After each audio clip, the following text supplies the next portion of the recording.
Այսօր մեդիա կենտրոնում հյուրընկալել եմ ժուրնալիստների ասպարեզ ակումբի ղեկավար Լևոն Բարսեղյանին եւ իրավապաշտպան Արտակ Զեյնալյանին։ Այսօր քննարկելու ենք Լևոն Բարսեղյանն ընդդեմ ոստիկանության, այս դեպքում ցուցարարն ընդդեմ ոստիկանության դատական գործը եւ դատարանի կայացրած նախադեպային որոշումը, ինչպես նաեւ կխոսենք վերջերս ոստիկանություն եւ քաղաքացիների բախումների հետևանքով դատական պրոցեսներ սկսելու հնարավորությունների մասին։ Պարոն Բարսեղյան, վարչական դատարանը ճանաչեց, որ ոստիկանների կողմից խախտվել է ձեր խոսքի, տեղաշարժվելու եւ հավաքների ազատությունը։ Կխնդրեի, որպեսզի հակիրճ ներկայացնեիք դեպքը եւ դատական գործընթացը։ Շնորհակալություն հետաքրքրության համար։ Դեպքը հանրահայտ է, 2 տարի առաջ անկախության 20-ամյակի ռազմաշքերթի ժամանակ մենք իմացանք, որ նախապատրաստում են օտար երկրների զորք եւ դրոշ բերել այդ զորահանդեսին։ Facebook-ում հետաքրքրությունը մեծ էր, բայց պիկետին եկան մոտ 10-12 հոգի Սարյանի արձանի մոտ, մի քանի պաստառներ ունեինք, անկախ Հայաստան, Հայաստանը Ռուսաստանի մաս չէ եւ այլն։ Ու ոստիկանության կենտրոնի բաժնի պետի տխրահռչակ տեղակալ Արայիկ Պետրոսյան լսել եք իհարկե, հետո առաջ խաղացում ունեցավ դեպի Արաբկիր։ Այս մարդը ուղղակի զգուշացրեց, որ եթե մենք սկսենք մեր պիկետը, ուղղակի մեզ կտանեն ոստիկանություն, մենք էլ ասացինք, որ մենք մեր բանին ենք, դուք էլ ձեր բանին եղեք։ Մի խոսքով, խլեցին պաստառները, թղթի վրա գրած այսպիսի բաներ էին, եւ երբ Եռագույնը պարզեցինք ու ազատ անկախ Հայաստան վանկարկելով քայլեցինք դեպի Ստեփան Զորյան փողոցը, դա տղամարդիկ ֆիլմի արձանախմբի փողոցն է, Բարակ փողոցը։ Այդ մի 20 մետր անցնելուց հետո բռնեցին ինձ եւ մի ցուցարարի, ուժով դրեցին մեքենա, տարան կենտրոնի բաժին։ 3 ժամ այնտեղ պահելուց հետո, երբ ավարտվեց շքերթը ավարտվելուց անմիջապես հետո ասացին ազատեք, կարող եք գնալ։ Փաստաբանը, որը եկել էր Հելսինկյան ասոցիացիայի հրավերով, դե ես ասացի, որ առանց փաստաբանի բան չենք խոսում, մի 2 հարց տվեցին, չպատասխանեցինք, այդ փաստաբանին ժամուկես ներս չէին թողնում։ Ի վերջո, երբ շքերթը բրձավ եւ փաստաբանը ներս եկավ, պահանջեցինք բերման ենթարկելու մասին արձանագրություն, ասացին, որ չէ, մենք բերման չենք ենթարկել ձեզ, եւ ոստիկանությունը հասցրել էր հաղորդագրություն տարածել, թե 2 հոգի հրավիրվել են ոստիկանություն անձերը ճշտելու նպատակով, այնինչ այդ մարդը մինչ այդ արդեն Սարյանի արձանի մոտ ամեն ինչ ճշտել պրծել էր։ Մի խոսքով, սա էր։ Մենք ունեինք, ես ունեի իմ անձնական պրակտիկայում ոստիկանների դեմ բազմաթիվ կռիվների փորձ, եւ դրանից մի կես տարի առաջ Գյումրիում, պիտի որ հիշեք, վրացական պետհամարանիշերով ավտոմեքենաների անօրինական կալանքը Գյումրու կենտրոնական փողոցներից մեկում 12 ժամ Սայատնովա փողոցում 7 ավտոմեքենա փակել պահել էին ոստիկանները, այդ թվում նաև իմ մեքենան։ Դրանից հետո ես դիմել էի ոստիկանություն, որպես հաղորդում էի ներկայացրել քրեական հանցագործության մասին։ Հասկանալի է, քրեական գործ չէին հարուցել, բողոքարկել էի այդ որոշումը դատարանը գտավ, որ դրա մեջ որևէ հանցակազմ չկա, հետո վերաքննիչ դատարան, նորից նույն պատմությունը վճռաբեկը չլսեց։ Մի խոսքով, այս ճանապարհը իմ լավ բարեկամ եւ իրավաբան Արտակ Զեյնալյանի խորհրդով գտանք, որ անարդյունավետ է։ Եվ Զեյնալյանը առաջարկեց, բերեք այս անգամ գնանք վարչական դատարանի ճանապարհով փաստը ճանաչել տանք, հետո տեսնենք ինչ ենք անում, մնացածը հույս ունեմ Արտակը կբացատրի։ Բարոյցես,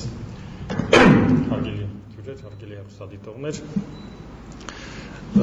այո, քրեական վարույթով դեռևս մենք չունենք որևէ դեպք, որ անձին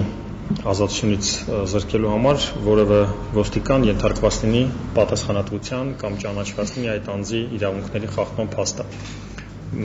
Մենք պլանավորեցինք ռազմավարական դատավարություն, որպեսզի դա հնարավոր լինի արձանագրել վարչական դատավարության կարգով։ Դիմեցինք վարչական դատարան եւ պահանջեցինք, որպեսզի դատարանը նախ ճանաչի Լևոն Բարսեղյանի անձնական ազատության եւ անձեռնմխելիության իրավունքի խախտման փաստը, երբ մարդուն ազատությունից զրկում են, դա միջամտություն է նրա անձեռնմխելիության եւ անձնական ազատության իրավունքին, եւ նաեւ միջամտություն, որ տեղի ունեցել խախտում նրա ազատ արտահայտվելու իրավունքի, խաղաղհավաքների ազատության իրավունքին, ազատ տեղաշարժվելու ազատության իրավունքին։ Եվ երկրորդ պահանջ, որպեսզի ոստիկանների կենտրոնական բաժնի ոստիկանների գործողությունները ճանաչվեն ոչ իրավաչափ։ Դատավարությունը տևեց մինչև 2011 թվականի սեպտեմբերից տևեց մինչև 2013 թվականի հուլիս ամիսը, վճիռը հրապարակվեց եւ օգոստոսի 15-ին վճիռը մտել օրինական ուժի մեջ, որով վարչական դատարանը ամբողջությամբ բավարարեց մեր հայցը, մեր պահանջները։ Մեզ համար իհարկե զարմանալի էր, որ առաջին ատյանի դատարանում մենք կարողացանք նման հաղթանակ ունենալ։ Երկար տևած դատավարության ընթացքում հարցաքննվեցին ոստիկանները իրենց ներկայացուցիչ հրավերով պահանջով, որպեսզի հերքվեն այն փաստերը, որոնք մենք ներկայացրել ենք, եւ վարչական դատարանը ճանաչեց այս իրավունքների խախտման փաստը, միևնույն ժամանակ արձանագրեց, որ ոստիկանների գործողությունները եղել են ոչ իրավաչափ, որ տեղի ունեցել Լևոն Բարսեղյանի անձնական ազատության իրավունքին միջամտություն, այսինքն, եթե այսպես պատկերավոր ասեմ, ավելի կոնվենցիայի մարդու իրավունքների եվրոպական կոնվենցիայի 5-րդ հոդվածով երաշխավորված իրավունքին միջամտություն, Հայաստանի Սահմանադրության 16-րդ հոդվածին միջամտություն։ Ինչ է տեղի ունենում։ Ոստիկանները, որպեսզի թույլ չտան մարդը իրականացնի իր խաղաղ հավաքների ազատության իրավունքը, խոսքի ազատության իրավունքը, արտահայտվելու ազատության իրավունքը, պատրվակ են գտնում, փորձում են պատրվակ գտնել, մարդուն ազատությունից զրկում են, քողարկում են իրական նպատակը, այսինքն իրականում նրանց նպատակը արգելելն է, որպեսզի մարդը իրացնի իր խաղաղ հավաքների ազատության իրավունքը, սակայն քողարկում են դա անձը ճշտելու նպատակով ոստիկանություն տանելու հիմքի տակ։ Այդպիսի հիմք էլ չկա։ Չկա այդպիսի հիմք։ Ոստիկանները այդ չունեն իրավական այդ հիմքը, որպեսզի մարդուն հարցնում են, ով է, պատասխանում են, ինչ ճշտվեց ով է անձը, նրա եթե հասցեն անձ իմանալով հասցեն կարելի ճշտել եւ ծանուցում ուղարկել նրա բնակության վայր կամ տեղում հանձնել ծանուցում վարչական բարույթի մասնակցելու համար։ Եթե խնդիր կա մարդուն պիտի ենթարկեն, ցանկանում են ենթարկել վարչական պատասխանատվության, ապա պիտի նրան տրամադրեն ծանուցում, ծանուցագիր, որպեսզի նա մասնակցի վարչական վարույթին։ Այսքանը, եթե հարցեր կան, ես կպատասխանեմ։ Մի երկու լրացում եմ անում, կարելի։ Մենք վկա էինք հրավիրել մեր իմացած մարդկանց, մոտ 6 հոգու, ինձ հետ բերման ենթարկված երիտասարդին, լրագրողների, հասարակական գործիչների, որոնք պիկետին ներկային եւ ականատես էին, 4-ին հաջողվեց գալ դատարան, մյուսները արտասահմանում էին, եւ ոստիկան մենք չէինք հրավիրել դատարան, որպես վկա, չէինք միջնորդել նման բան, ոստիկանությունը պաշտպանվելու հանուն մտածել էր, որ ճիշտ կլինի այդ ոստիկաններին ինքը հրավիրի որպես վկա եւ խայտառակ պատմություն ստացվեց արդյունքում, նույն Արայիկ Պետրոսյանը, օպերատիվ գծով պետի տեղակալ Սահակ Հակոբյանը, մի կապիտան, մեկ ուրիշ կապիտան եւ այլն, այս 4 ոստիկանների հարցաքննությունը այն ամենազվարճալին է, ինչ ես տեսել եմ դատարաններում իմ ամբողջ հսկայական փորձի ընթացքում, աչքը շինելու տեղը, ինչպես ասում են, հոնքնել հետը խփեցին, հանեցին։ Պատմեմ մի դրվագ, կապիտանը բացատրում էր, պատմում էր, վկայություն էր տալիս, որ ինքը վարչական ձերբակալություն իրականացնելու հրաման է կատարել, դատավորը հարցնում է, ասում է դուք պաստառներ վերցրել եք, ասում է հա վերցրել եմ, ասում է ինչ էր գրված պաստառների վրա, ասում է չեմ կարդացել, ասում է ինչու եք վերցրել, պետը հրամայեց, Արայիկ Պետրոսյանի մասին է խոսքը, ասաց, որ դրա վրա շատ վատ բաներ են գրած, դատավորը հարցնում, սրանք ձայնագրություններ են, մենք ուղղակի վերցանել ենք, դրա համար ես բերանացի հիշում եմ ամբողջը,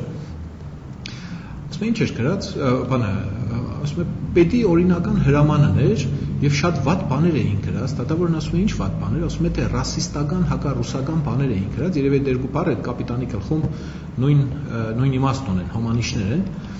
Ասում է, բավարար հանգարց պարզվի, որ դրանց վրա գրված է անկախ Հայաստան, ասում է, չէ, հարգելի քաղաքացի դատավոր, ասում է, այդպիսի բան լիներ, ես իրենց կմիանայի։ Ասում է, լավ, հիմա այս վիդեոն նայեք։ Իդեպ շատ կարևոր է նշել, որ երկու հեռուստառեպորտաժ կար գործին կցված Ազատություն ռադիոկայանի եւ Իպրես AM-ի, որոնք իմ խոր համոզմամբ վճռական նշանակություն են ունեցել գործի ելքի հարցում, հա, վկայությունները մի բան են, բայց տեսագրությունը դատավորը վիդեոն play է տալիս, ասում է ինչ է գրած են պաստառի վրա, լավ երևում է, նորմալ նկարել էին Կարլեն Ասլանյան, ասում է գրած է անկախ Հայաստան, ասում եք վրան վատ բաներ էին գրած, ասում է, դե ես չեմ կարդացել, բան։ Ասում է, իսկ ես վիդեոն տեսել եք, պարոն կապիտան։ Կապիտանն ասում է, հա, այդ վիդեոն մենք տեսել ենք, երբ եք տեսել, ասում է, մի շաբաթ առաջ տղեկով նստած նայեցինք։ Ասում է, գիտեիք չէ, որ այդ վիդեոն կցված է գործին եւ որպես ապացույց հետազոտվելու է։ Ասում է, հա։ Ասում է, բավարար տեսել եք, որ դրա վրա գրած էր անկախ Հայաստան։ Հիմա ձեզ հարցեր եմ տալիս, ինչ եք ասում, չգիտեմ ինչ էր գրած։ Մի խոսքով խայտառակ բաներ տեղի ունեցան։ Ասում է, դուք Լևոնին մեքենա նստեցրել եք։ Ասում է, չէ, ես իրեն մատով չեմ կբել։ Ես գրեթե երկվում է։ Հա։ Էլի վիդեոյի մեջ ցույց է տալիս, ասում է, սա ձեր ձեռքն է, սա դուք եք որ թևից քաշում եք, մեջքից հրում եք դեպի մեքենան, ասում է, հա, ես եմ, ասում է, բան չի եք ստում, մանավանդ վիդեոն տեսել եք, վիդեոյի մեջ էլ դուք ինքներդ ձեզ տեսել եք։ Բանը հասավ այնտեղ, որ պետերը սկսեցին պատմել, որ ես ոստիկանության բաժանմունքում իրենց հետ սուրճ եմ խմել եւ ծխել եմ։ Հանրահայտ է, որ ես ընդհանրապես կյանքում ծխած չկամ, հա, այս մարդիկ իրենց սուտը պաշտպանելու համար ընդունակ են դատարանում այս տեսակ բաներ պատմել, ինչ հետո մի հատ նկատողություն չստանան։ Վերջի վերջո ասացին, որ այդ ես եմ խնդրել ինձ տանել ոստիկանություն, դատավորն էլ ասում է, այ մարդ, մի ցանկացած մարդ, պարոն պետի տեղակալ Արայիկ Պետրոսյան, ձեզ որ խնդրի տանել ոստիկանություն, տնելու եք պետական մեքենան, պետական բենզինով տանեք ոստիկանություն, ասում է, ինչ կա, որ հա, հարցնում ենք, ասում ենք,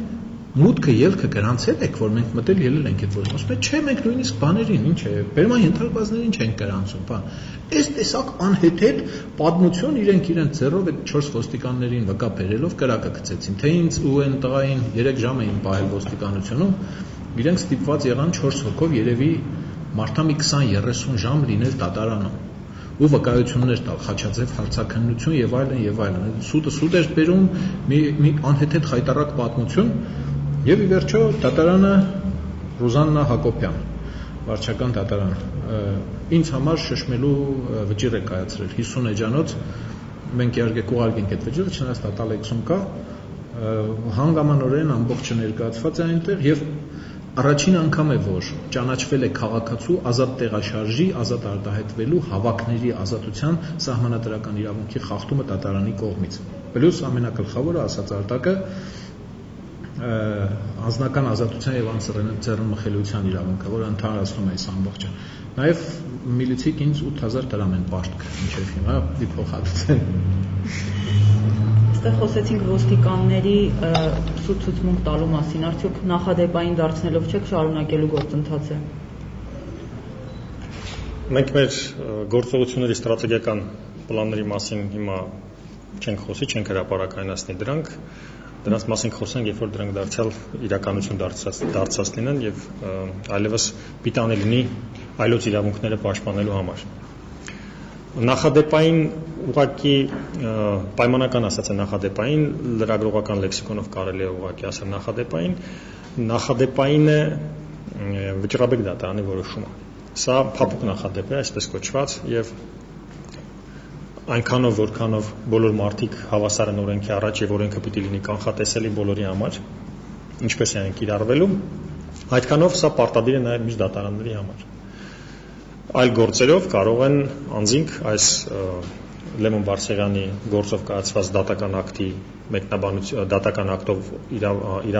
իրավունքի աղբյուրի նորմերին տված մեկնաբանությունները կիրառեն, պահանջեն, որպեսզի դատարանները կիրառեն նաև իրենց նկատմամբ։ Այսինքն յուրաքանչյուր անձ նման փաստական հանգամանքներում կարող է ակնկալել, որ նույն ելքն է ունենալու։ Սա այո, համանման փաստական հանգամանքներում ունենալու է նույն ելքը։ Ուսի սա կարող է պիտանի լինել անձանց իրավունքները պաշտպանելու հարցում։ Մեր նպատակն էլ հենց սա էր, ստեղծել այսպիսի մի գործ օրինակելի եւ տարածել, որպեսզի մարդիկ իրենց իրավունքները կարողանան պաշտպանել։ Նաեւ վարչական դատարանը լայնորեն վկայակոչել է միջազգային իրավունքի աղբյուրները իր վճռում Շիմավոլոսի գործով ընդդեմ Ռուսաստանի Դաշնության գործով Եվրոպական դատարանի վճռից է մեջբերումներ կատարել, Ռամսահայի գործով Եվրոպական դատարանի վճռներից է մեջբերում կատարել, վերջինը մեջբերել էր այն բանը հաստատելու, որ ոստիկանների ցուցմունքները արժանահավատ չեն, որտեղ նրանք երկար ժամանակ իրար հետ առնչվել են, շփվել են եւ իրար հետ կարող էին համաձայնեցնել իրենց ցուցմունքները, սակայն անհնար է համաձայնեցնել ցուցմունքները այդ մանրակրկիտ հարցաքննության ընթացքում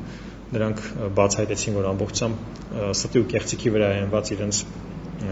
գործունեությունը, իրավական հիմք չունեն։ Այսքանը։ Եթե հարցեր կան, հարցերը տակ հետո կշարունակենք։ Լեո,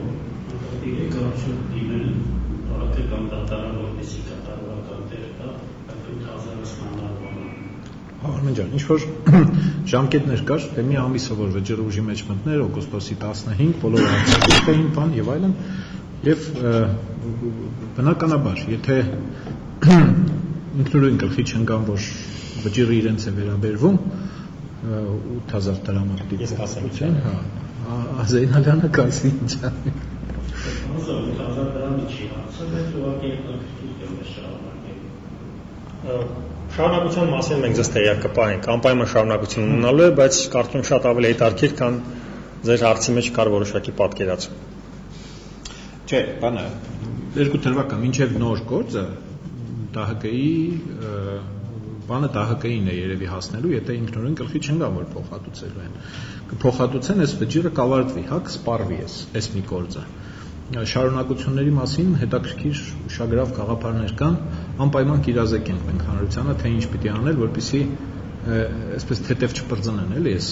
ոստիկանները։ Լևոն Բարսեղյանի գործը չի։ Լևոն Բարսեղյանը ակտիվ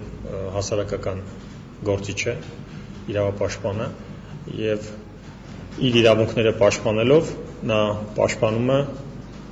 հանրության յուրաքանչյուր ներկայացուցիչի իրավունքներ։ Խախտված իրավունք պիտի չմնա,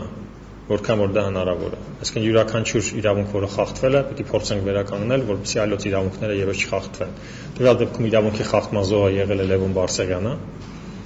եւ ինքը օգտագործում է այդ հնարավորությունը ստեղծելու համար օրինակելի իրավակիրառական պրակտիկա, որը պիտանի կլինի բոլորի համար։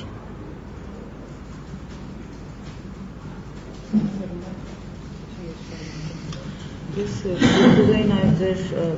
տեսակետն իմանալ քաղաքապետարանի առաջ եւ Կոմիտաս 5 հասցեում վերջերս ոստիկանություն եւ քաղաքացիներ բախումներ եղան եւ որոնց ընթացքում քաղաքացիներ են եղել ում մի օրվա մեջ 3-4 անգամ տարել են ոստիկանություն։ Ինչ պետք է անեն այդ քաղաքացիները եւ կուզեի որպես արդեն փորձառու այս նախադեպներ դուք ունեք 1-2 դիտարկում ինչին պետք է ուշադրություն դարձնի։ Դուք ունեցել եք տեսաձայնագրություններ, որոնք ապացուցող փաստ են եղել, որ կետերին ուշադրություն դարձնել, որովհետեւ հետագայում դատական process-ի ընթացքում քո իրավունքը վերականգնելու հնարավորությունը ավելի մեծ լինի։ Այս դատական process-ով խնդիրը միայն 8000 դրամը չէր։ Դուք ինձ ներկայացնում եք մի զրույցի մեջ, որը բացահայտելու է մեր հետագա տակտիկական քայլերը այս գործով։ Ես կաշխատեմ զերծ մնալ դրանցից, որքան որ հնարավոր է։ Սակայն այն ինչ որ ես տեսել եմ քաղաքապետարանի շենքի վարչական շենքի մոտ ինչ որ կատարվում է կամ ինչ որ կատարվում է Կոմիտաս 5 հասցեում, դա շատ նման է այս գործին։ Ոստիկանությունը, որպեսզի միջամտի խաղաղ հավաքների ազատության իրավունքին, արտահայտվելու ազատության իրավունքին, տեղական ինքնակառավարմանը մասնակցելու իրավունքին, դա նաև տեղական ինքնակառավարմանը մասնակցելու իրավունքի դրսևորման ձև է։ Մարդիկ իրենց արտահայտվելու ազատությունը իրականացնում են, որպեսզի ներազդեն, փոփոխեն վարչական ակտերի, նորմատիվ ակտերի ընդունման ընթացքը, դրանց մեջ փոփոխություններ մտցնեն։ Սա եւս իրավունք է, որը մենք ունենք, եւ ոստիկանները սա խոչընդոտելու համար, այս իրավունքից մարդկանց զրկելու համար, նրանք ազատությունից զրկում են։ Նրանք չգիտեն, որ Հայաստանի Հանրապետությունում այդպիսի հիմք չկա։ Այս ոստիկանները Հայաստանի Հանրապետության ոստիկաններ չեն ուրեմն։ Նրանք որ իրականացնում են դա Հայաստանի Հանրապետության իրավական բազայի հիման վրա չի որ իրականացնում են։ Մարդկանց տանում են ոստիկանություն։ Սա ապօրինություն է։ Հայաստանի ոստիկանը այդպիսի բան չէր կարող անել, որտեղ մեր ոստիկանը ունի իրավական դաշտ գործնեության։ Եթե գտնում է, որ անձը թույլ է տվել վարչական իրավախախտում, կարող են այդտեղ կազմել արձանագրություն, հիմա նաև այդ արձանագրությունները կազմում են տեսաձայնագրող սարքերի միջոցով, մարդուն հանձնում են ծանոթություն, այսինքն հարուցում են վարչական վարույթ, տալիս են որոշումը վարչական վարույթ հարուցելու մասին եւ հրավիրում են վարչական վարույթին մասնակցելու։ Անձը կարող է չմասնակցել այդ վարչական վարույթին, ինչ խնդիրն է, մասնակցել չմասնակցելը, բայց պիտի իմանա դրա հետևանքները, որ կարող է իր համար բարենպաստ չլինել դա։ Մասնակցելու պարագայում վարչական մարմինը պարտավոր է բազմակողմանի օբյեկտիվ բացահայտել փաստերը, առաջին հերթին բացահայտելով այն փաստերը, որոնք նպաստավոր են վարչական վարույթի մասնակցի համար, մեղադրյալի համար, այսպես ասած, տվյալ գործով ով որ զրպարտվում է կամ ում որ վերագրվում է ներողություն, ում որ զանցանք է վերագրվում, նրա օգտին բացահայտեն փաստերը եւ միայն կայացնեն վարչական ակտ։ Իհարկե մեր ոստիկանների իրավական գիտելիքները շատ հեռու են սա իրականացնելու համար, շատ հեռու են, գերակշռող մեծամասնության, բայց այսպես պետք է վարվեն ոստիկանները։ Այսինքն այդ անձանց իրավունքներին տեղի ունեցել միջամտություն եւ նրանք կարող են այս ճանապարհը անցնելուց հետո հետագայում անցնել այն ճանապարհը, որ մենք հիմա անցնելու ենք Լևոն Բարսեղյանի գործով։ Դա եւս կներկայացնենք։ Ես մի քանի լրացում անեմ։ Ուրեմն ռազմավարական տեսանկյունից այնինչ կատարվում է քաղաքապետարանի վարչական շենքի դիմաց, շուկայի մոտ, Կոմիտաս 5-ի, սրանք բաց հրապարակային քաղաքացիական պայքարի դրսևորումներ են, որոնք ինչքան ինձ է հաջողվել նկատել, տեղի են ունենում քաղաքացիների կողմից օրինականության շրջանակներում։ Ես իհարկե բերման ենթարկված ստրուկներին նկատի չունեմ, որոնք փողով են գալիս այնտեղ ինչ-որ բաներ անելու, գիտեք ում կողմից։ Ուրեմն առանց իրավազանցության կամ առանց օրինազանցության դիմադրության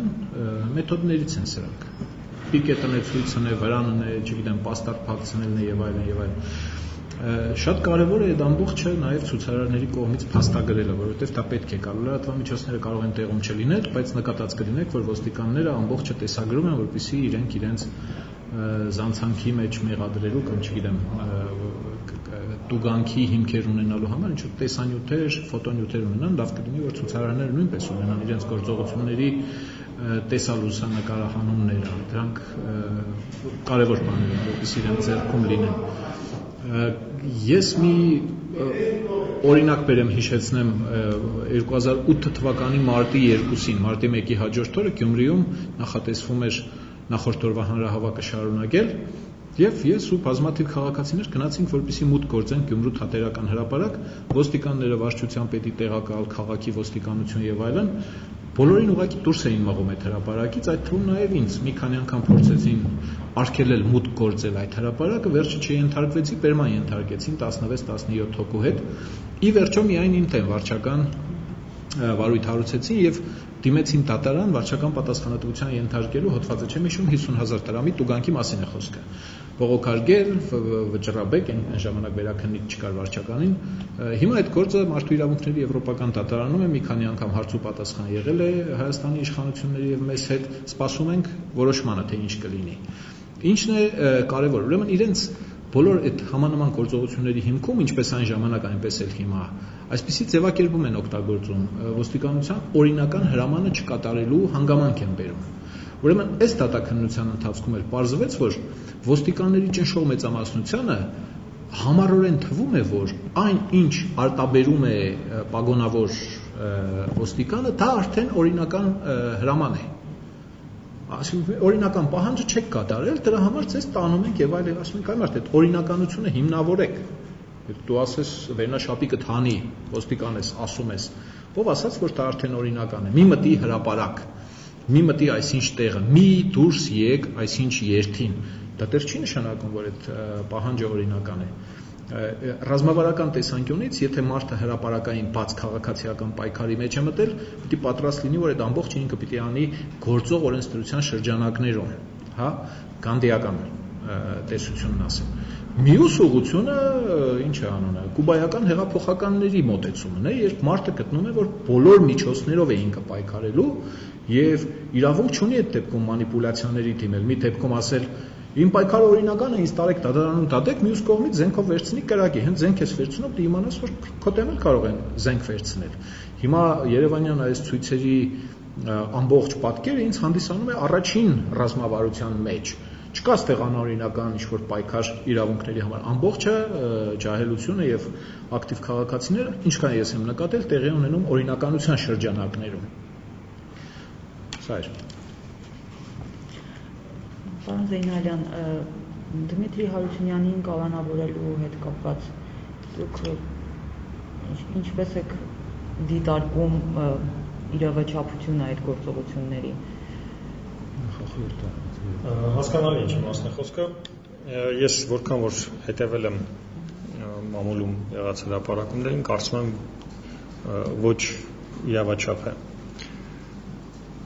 Դարձյալ ոստիկանների վրա է պարտականությունը ապացուցել, որ իրենց պահանջը եղել է իրավաչափ։ Նաև այդ process-ը ձերբակալման, կալանավորման կարծում եմ արվել են խախտումներով։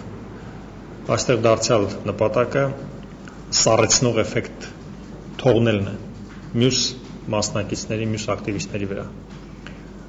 Այո, այլ նպատակ է հետապնդում, եւ սա եւս արգելված է իրավունքով։ Սահմանադրության մարդու իրավունքների եվրոպական կոնվենցիայով արգելված է գործադրել միջամտություն իրավունքների նկատմամբ, ասենք անձնական անձնամխության իրավունքի նկատմամբ, որովհետեւ նախ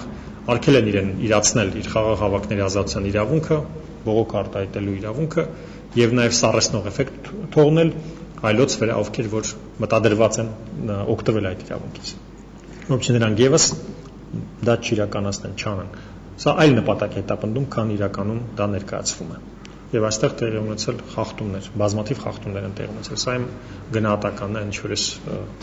տեսել եմ այն փաստերը։ Իրատեսորեն ձեր կարծիքով վերջերս ոստիկանություն քաղաքացիների այդ բախումները Կոմիտասինգում եւ քաղաքապետարանում կարող են լինել դատական process-ների սկիզբ։ Կարող են Միանշանակ կարող են լինել դատական process-ների սկիզբ, ոչ միայն դատական, նաև կարող են լինել արտադատական process-ների սկիզբ, վարչական վարույթների սկիզբ, նաև բողոքարկման վարույթների շրջանակներում եւ ինչ խորհուրդ կտայի մեր քաղաքացիներին բոլոր դեպքերում պաշտպանել ձեր իրավունքները, որպեսզի մեր իրավունքները չխախտվեն։ Պաշտպանեք ձեր իրավունքները, որպեսզի դրանք մեր վրա չտարածվեն։ Իհարկե սա մի փոքր արդիականացված է նրան, ասում են այլապես այդ ուխտը քո դուրը կչոքի, այս տվյալ դեպքում իրենց դուրը արդեն չոքած է, որպեսզի մեր դարանը չչոքի այդ ուխտը։ Պարոն Բարսեղյան, այս մասով ամփոփելով մեր զրույցը, ձեր հաջորդ քայլերը դուք չեք բացահայտում փաստորեն, թե ինչ եք անելու հետո։ Չէ, շարունակություն ունենալու է միանշանակ։ Այդպես հեշտ չեն բրծնելու այս ոստիկանները, ընդհանրապես սա կարող եմ ասել, մնացածը Զեյնալյանն է որոշում։ Այո, մենք շարունակել ենք այս process-ը, ուղղակի չենք մանրամասն ինչ ենք անելու, որպեսզի մեր մրցակիցները չպատրաստվեն նախապես։ Թող գնան խափանումների, ինչ որ նոր հնարքներ, տեխնոլոգիաներ, օրենսդրական փոփոխություններ մտածեն։ 2 տարի առաջ, երբ ՀՄԵԿ-ի գովազդային ծավալներն էինք մոնիտորինգ անում, պարզեցինք, որ անխնա կերպով խախտվում են գովազդային լիմիտները։ Օրենքով ժամից 10 րոպե էր նախատեսված, բայց պարզեցինք, որ 14-ից 22 րոպե 1 ժամում ՀՄԵԿ-ը գովազդ էր հեռարձակում։ Հրապարակեցինք բան եւ այլն, մի քիշերում ազգային ժողով նախագիծ բերեցին եւ գովազդի լիմիտը 10 րոպեի փոխարեն դարձրեցին 14 րոպե։ Երևի գծել բռնել էին, որ դա այն լիմիտն է, որը կարող է չխախտել այս հեռուստաընկերությունը։ Նույնն է, որ հանցագործություն ես քննադատում, գողություն։ Քանի որ տեսնում են իրենք իրանցից են, հա ասում են թե պետք է շերավա մեջ այդ քրեական օրենսգրքից գողության հոդվածը հանենք դուրս, էլի, կամ թեթևացնենք, ասենք, ազատազրկումը փոխարինենք հասարակական պարսավանքով։ Մոտավորապես սա է։ Թող գնան մտածեն, թե ինչ հնարքներ են կիրառելու նման ռազմավարություն կիրառող ցուցարարների նկատմամբ։ Իսկ իրավունքների պաշտպանությունը դժվար բան է, ազնիվ խոսք։ Ես ահագին չարչարված եմ եւ մի քանի անգամ Արտակին ասել եմ, Արտակ, պետք թար գտանք էլի, սրանց հետո գլուխ ունի բան, մեկ է կրվելու ենք, մոտավորապես սա էր իմ Արտակն ասում էր, չէ, դե նախադեպ է, փորձենք նայենք ինչ կարելի անել, ստացվեց փաստորեն։ Ես մի մտավախություն ունեմ, Լևոն, որ սահմանադրական այսպես կոչված փոփոխությունների մեջ կոմացան են այդ հիմքերը։ Բնականաբար հայրաքվեին մասնակից ճարեն։ Դե թվեր են, խոփեն։ 14 Լավ, մենք փաստորեն տարիներով դուք մոտ 2 տարի պայքարել եք ձեր իրավունքի ոտնահարումը ճանաչելու գործում, մենք խոսում ենք մարդու իրավունքների պաշտպանության եւ դրանց իրացման մասին մեր պետությունում։ Երեք հայտնի դարձավ, որ Հայաստանը միանում է Մաքսային միությանը։ Մարդու իրավունքների տեսանկյունից, եթե դիտարկենք, դա ինչ ազդեցություն կունենա։ Եթե Հայաստանը մտնում է այսպես կոչված սովետական միության կազմի մեջ, այո, դա սովետական միության բանն ունի, կերպարն ունի, այն ինչ որ ստեղծվում է,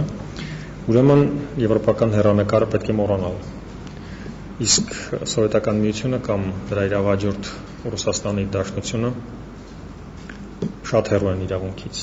շատ հեռու են։ Դրա համար բավարար է կարդալ միայն եվրոպական դատանի վճիռները, որոնք կայացված են Ռուսաստանի Դաշնության դեմ, դրանք չնչին մասն են կազմում այն իրավունքների խախտման, որոնց վերաբերյալ գանգատներ են ներկայացվում միայն եվրոպական դատարան, իսկ գանգատներ ներկայացվում են իրավունքի խախտումներից ուղղակի անհամեմատելի